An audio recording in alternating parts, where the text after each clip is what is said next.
और special report में बात अब तंत्र मंत्र का माया जाल की। उत्तर प्रदेश में रिश्तों को शर्मसार करने वाली घटनाएं लगातार सामने आ रही हैं। तंत्र मंत्र और अंधविश्वास लोगों के सिर इस कदर चढ़कर बोल रहा है कि वो रिश्तों के मायने ही भूलते जा रहे हैं। और ताजा मामला अमेठी से सामने आया, जहां एक महिला ने बच्चे की चाहत में अपने सौतेले बेटे की बलि चढ़ा दी और ऐसा उसने एक तांत्रिक के कहने पर किया। तो वहीं बाराबंकी में एक मां ने 5 दिन के नवजात का हाथ खौलते हुए तेल में हाथ डाल दिया। वो दूध नहीं पी रहा था, वजह ये बताई गई। वहीं वो मान बैठी कि उस पर कोई भूत और प्रेत का चक्कर है। कुछ ऐसा ही मुरादाबाद में भी देखने को मिला। आधी रात तक पूजा पाठ करने के बाद एक शख्स ने पत्नी को गले लगाकर आत्महत्या कर ली और इसके पीछे भी तंत्र मंत्र की बात सामने आ रही है। देखिए हमारी ये खास रिपोर्ट।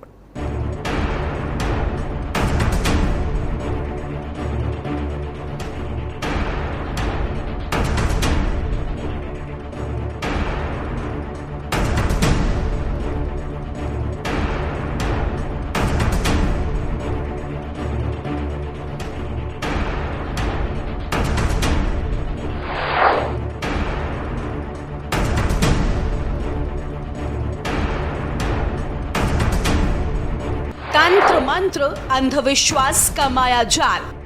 तंत्र मंत्र अंधविश्वास, शिक्षित समाज लाचार। तंत्र मंत्र अंधविश्वास से रिश्ते हो रहे तार तार। भूत प्रेत के चक्कर में कस रहे मौत का फंदा। कहीं मां बनी काल तो कहीं ममता हुई शर्मसार। झाड़ फूंक में फंसे तो उठाया आत्मघाती कदम। यूपी में समाज को शर्मसार करने वाली घटना आई सामने।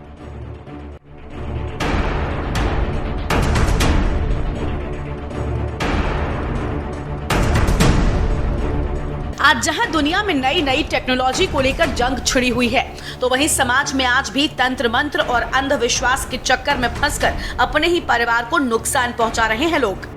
दरअसल भले ही जमाना कितना आधुनिक हो जाए, तकनीकी कितनी भी विकसित हो जाए, लेकिन अभी भी लोगों का टोना टोटका से विश्वास नहीं उठा है। अब बाराबंकी मामला लीजिए, जहां एक कलयुगी मां ने अपने 5 दिन के मासूम बच्चे को दूध न पीने पर उसकी उंगलियां खौलते तेल की कढ़ाई में डालकर जला दी। मां ने ये टोटका इसलिए किया क्योंकि उसका मासूम बच्चा न दूध पी रहा था न रो रहा था। मां को ऐसी उम्मीद थी कि टोटका करने के बाद शायद मासूम दूध पीने लगे। अब इसे मां की मोहब्बत कहिए या कुछ और, लेकिन उसकी इस हरकत से मासूम की जान के लाले पड़ गए हैं। बच्चे की हालत बिगड़ती देखकर आधी रात में बच्चे को सामुदायिक स्वास्थ्य केंद्र में एडमिट कराया गया। यहाँ बच्चे की हालत नाजुक बनी हुई है और इलाज जारी है।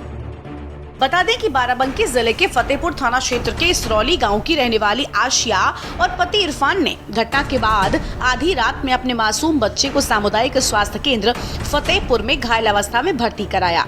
डॉक्टरों ने देखा तो बच्चे के हाथ की 5 उंगलियां बुरी तरह से झुलस गई थी। बच्चे की मां आशिया को अपने किए पर कोई पछतावा नहीं है।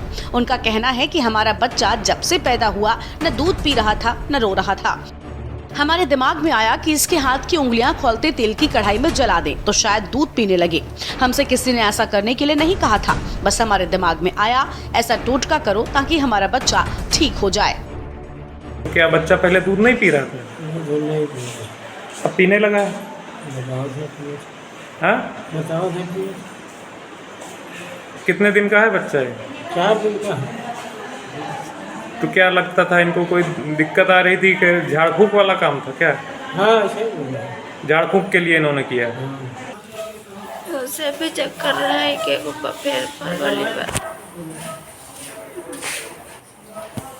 फिर मतलब जब से हमने ये किया है तब से ठीक है बच्चा है। क्या किया इसके साथ? तेल में जब इसकी उंगली जलाई।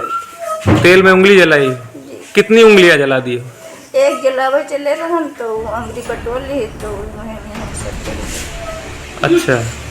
तंत्र मंत्र से जुड़ी खबर मुरादाबाद के गांव खानपुर की भी है। खबर है कि मंगलवार की रात 40 साल के अनेक पाल ने अपनी पत्नी सुमन के साथ सुसाइड कर लिया। बताया जाता है कि उसने अपने पत्नी को गले लगाया और फिर उसकी पीठ पर तमंचा सटाकर ट्रिगर दबा दिया। गोली सुमन के सीने से पार होते हुए अनेक पाल के सीने में जा धंसी। एक ही बुलेट से दोनों की मौत हो गई। ये घटना हर किसी की जुबान पर है, लेकिन अनेकपाल ने ऐसा क्यों किया, इसका जवाब किसी के पास नहीं। अनेकपाल के साले सुभाष का दावा है कि घटना की वजह तंत्र मंत्र है। पत्नी के साथ सुसाइड करने से पहले अनेकपाल ने अपने पैरों पर महावर लगाकर करीब 2.5 घंटे तक घर के आंगन में पूजा पाठ किया था। सुभाष ने यह भी दावा किया कि घटना के पीछे पति पत्नी के बीच मोबाइल को लेकर झगड़े की जो बातें कही जा रही हैं, वो सभी बेबुनियाद हैं। आखिर क्या वजह थी जो अनेकपाल ने ऐसा किया? ये पूरा मामला मुरादाबाद जिला मुख्यालय से करीब 40 किलोमीटर दूर बेलारी थाना क्षेत्र के गांव खानपुर का है। सुभाष ने यह भी बताया कि रात में करीब 11:30 बजे मेरे बहनोई अनेकपाल ने अपने दाहिने पैर पर महावर लगाई और माथे पर सिंदूर का तिलक लगाया। इसके बाद आंगन में एक चौक सजाकर पूजा पाठ करने लगे। शायद वो किसी जादू टोना करने वाले या फिर तांत्रिक के चक्कर में पड़ गए थे। वहीं पुलिस के अनुसार एक पत्थर पर कुछ आकृतियां और मंत्र लिखे हुए थे। मिट्टी से कुछ छोटी छोटी मूर्तियां बनाई गई थी। एक दीपक भी आंगन में रखा था। एक आरती की थाली थी। छानबीन की गई तो पता चला कि अनेकपाल ने पहले आधी रात तक पूजा पाठ की, फिर उसने वहीं सुसाइड किया। दिनांक 13 और 14 की रात्रि को पुलिस को सूचना मिली कि खानपुर गांव में, बिलारी थाने में खानपुर गांव में अनेकपाल उम्र करीब 40 वर्ष, उनकी पत्नी सुमन पाल उम्र करीब 38 वर्ष, दोनों की गोली लगने से मृत्यु हो गई है। इस मौके पर पहुंची और परिजनों से बातचीत की तो परिजनों ने बताया, जो उनके बच्चे थे और उनके परिवार के अन्य सदस्य थे, उन्होंने बताया कि दोनों पति पत्नी अक्सर लड़ाई झगड़ा किया करते थे। पहले भी उन दिनों में काफ़ी दिनों से, कुछ दिनों से और ज़्यादा लड़ाई झगड़ा हो रहा था। तो रात को उसके पति ने, जो उनका नाम है अनेकपाल, उसने पूजा पाठ की रात को, और पूजा पाठ करके रात को उसको अपनी पत्नी को गले लगाया और अपनी पत्नी की तरफ से गोली मारी और जो उनके अनेकपाल को भी गोली उनके सीने को चीरते हुए बाहर निकल गई, जिससे दोनों की घायल हो गए और उनको हॉस्पिटल ले जाएगा, जहां उनकी मृत्यु हो गई।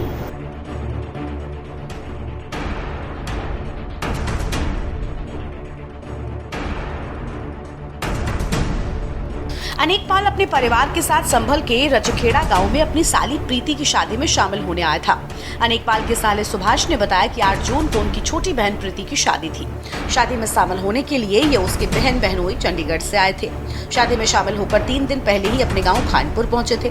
परिवार के लोगों का कहना है कि अनेकपाल ने गाँव में घर बनाने के लिए कुछ दिन पहले ही 1 बीघा जमीन खरीदी थी। वो जल्दी ही इस पर काम शुरू करने की बात कर रहे हैं। परिजनों का कहना है कि अनेकपाल शुरू से ही तंत्र मंत्र और पूजा पाठ करने वालों के चक्कर में पड़े रहते थे। कुछ काम धाम नहीं करते थे, पूरा दिन पूजा पाठ करने वालों के पीछे गुजार देते थे। कई साल गांव में अकेले रहने के बाद करीब 1.5-2 साल पहले अनेकपाल भी पत्नी बच्चों के पास चंडीगढ़ चला गया था। वहीं अमेठी में एक महिला ने तांत्रिक की सलाह पर अपने सौतेले बेटे की हत्या कर दी। इस हत्याकांड में पुलिस ने जांच के बाद आरोपी सौतेली मां और उसके 3 साथियों को गिरफ्तार कर लिया। बताया जाता है कि संतान पाने के लिए सौतेली मां ने अपने माँ बाप और तांत्रिक के साथ मिलकर मासूम सत्येंद्र की बलि दी थी। घटनास्थल से पूजा सामग्री हटाने की कोशिश में जुटी सौतेली मां समेत अन्य को पुलिस ने दबोच लिया है। चलिए अब आपको पूरी घटना के बारे में बताते हैं। रेशी गांव निवासी जितेंद्र कुमार प्रजापति के बेटे सत्येंद्र रविवार की शाम घर से सामने आई बारात से गायब हो गया था। सोमवार की सुबह उसका शव गांव के बाहर तालाब की सूखी नाली में पड़ा मिला था। पिता की तहरीर पर अज्ञात के खिलाफ हत्या का केस दर्ज किया गया। मासूम के शव पर कई स्थानों पर कपूर से दगाने और पास में मिली अगरबत्ती समेत कई तथ्य तंत्र मंत्र में बलि देने के लिए हत्या की ओर इशारा कर रहे थे। पोस्टमार्टम रिपोर्ट में भी शरीर के 13 स्थानों पर आग से दागने के निशान मिले और गला दबाकर हत्या करने की बात सामने आई। इसमें मासूम की सौतेली मां रेनू, मुसाफिर खाना के नाथू का पूर्वा निवासी रेनू के पिता मंगरू, उसकी मां प्रेमा देवी, सुल्तानपुर जिले के पूरे विसैनी गांव निवासी तांत्रिक दयाराम यादव शामिल थे। पता चला है कि 11 जून को गांव में बारात आने में भीड़भाड़ होने का फायदा उठाते हुए चारों ने मासूम सत्येंद्र को गांव के बाहर पीपल के पेड़ पर ले जाकर तंत्र मंत्र पूजा करने के बाद अगरबत्ती से दागा। इसके बाद गमछे से गला घोंटकर उसकी हत्या कर दी। पुलिस ने घटनास्थल के पास से माचिस, चिलम, नींबू, जायफल, गमछा बरामद किया है। इस घटना के बारे में ये तथ्य प्रकाश में आए हैं कि रेनू के कोई बच्चा नहीं हो रहा था और दयाराम यादव जो तांत्रिक है उसने बताया था कि अगर किसी बच्चे की बलि चढ़ा दी जाए तो उसको बच्चा हो जाएगा। इसी उद्देश्य से चारों लोगों ने मिलकर बच्चे को गांव के बाहर लेके गए तथा अगरबत्ती से दागा गया पहले, फिर गला घोंटकर उसकी हत्या कर दी गई। चारों को गिरफ्तार कर लिया गया है और उनको जेल भेजा जा रहा है। जाहिर तौर पर शिक्षा के मायने विकसित मानसिकता होती है, लिहाजा साक्षर होने की बजाय हमें शिक्षित होने की जरूरत है, वरना इस समाज से अंधविश्वास कभी खत्म नहीं हो सकता। स्पेशल डेस्क के न्यूज़ इंडिया।